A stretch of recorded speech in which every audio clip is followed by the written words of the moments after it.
Okay, I'm back with Gavin Schaus. Say hi, Gavin. Hi. And we are going to show you how to use Class Dojo, the classroom app in your classroom. I'm going to mirror my iPad and I'm going to show you how to use the app to collect data on behavior. And Gavin here is going to be the student. So he's got to sit up really tall so we can see a little bit more than just his chin. And I am going to mirror my iPad right now so that you can see what the teacher's app looks like. Okay, there it is.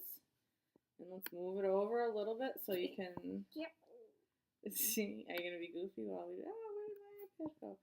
So you can see how this works.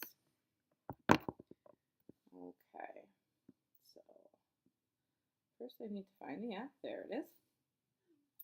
So when the teacher logs in, turns on their iPad and finds Class Dojo. This is what it looks like. So I am going to log in first.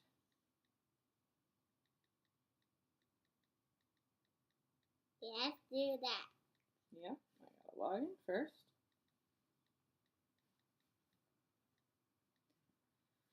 All right, so I log in, and the first thing I see is that it shows my classroom.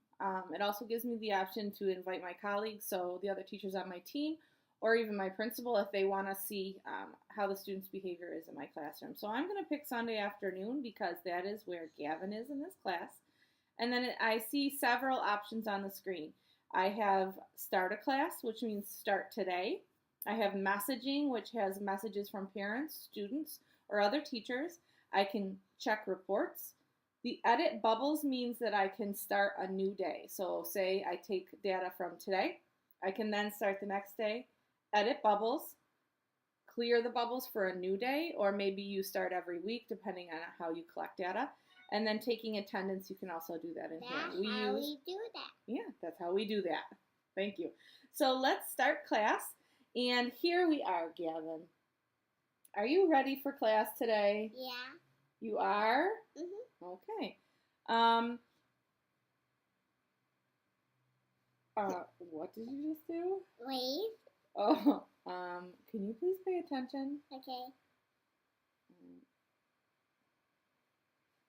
You ready? Yeah. Okay. Well, Gavin happens to be being very good. He's on task. So if you saw what I just did, I clicked his name, touched his name right here, okay? Tap his name. The behaviors come up across the bottom, and I just picked that he was on task, and it gives him a point. So as I'm walking around the room teaching or observing students' behavior as they're in a small group, I click on that student's name, and Gavin, really, it is not time to fix our hair. Okay. We're working right now. Okay. You're off task. So it takes a point off, okay? And so you can see that he just lost a point for behavior. And so he still has one, but he lost another. Okay. I think he thought I was really upset with him. So that is how you can collect data. Now, another thing that I like is at the top up here, you can either select all students. So everybody who's on task, great job. Everybody gets a point. Or I can say, all right, I have a question for everybody. What is the weather today? Random selection. So they have a random selection option. You hit random. It happens to land on Gavin, and you see how it highlights him. Gavin, what's the weather today? Windy. It is windy. Great job. And I give him a on task, or I might have another option there, and he gets another point. All right. And that's how it works. You just add information. Did you just stick your tongue out at me? Are you kidding me? That is not okay. Disrespectful. You should not stick your tongue out at your mommy. All right. You're kidding. Yes, I'm kidding.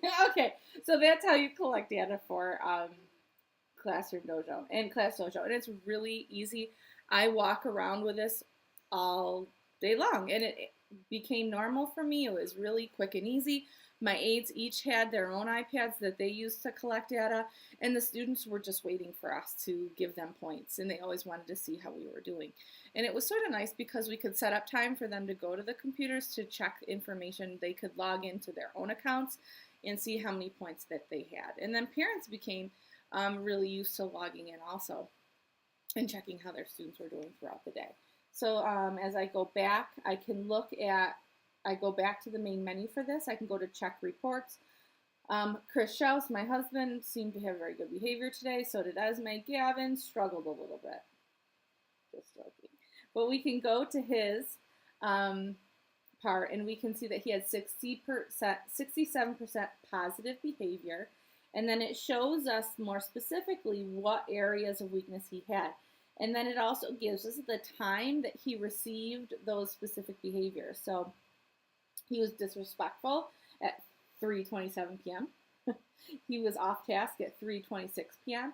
And for those special ed teachers, this is really interesting because what you can do is look at this day to day and start to target where behaviors are actually happening. Can you see them underneath? Sorry, is that better? Okay. So that's really a nice feature. Now the last feature that I do want to show you is a way that the parents can log in.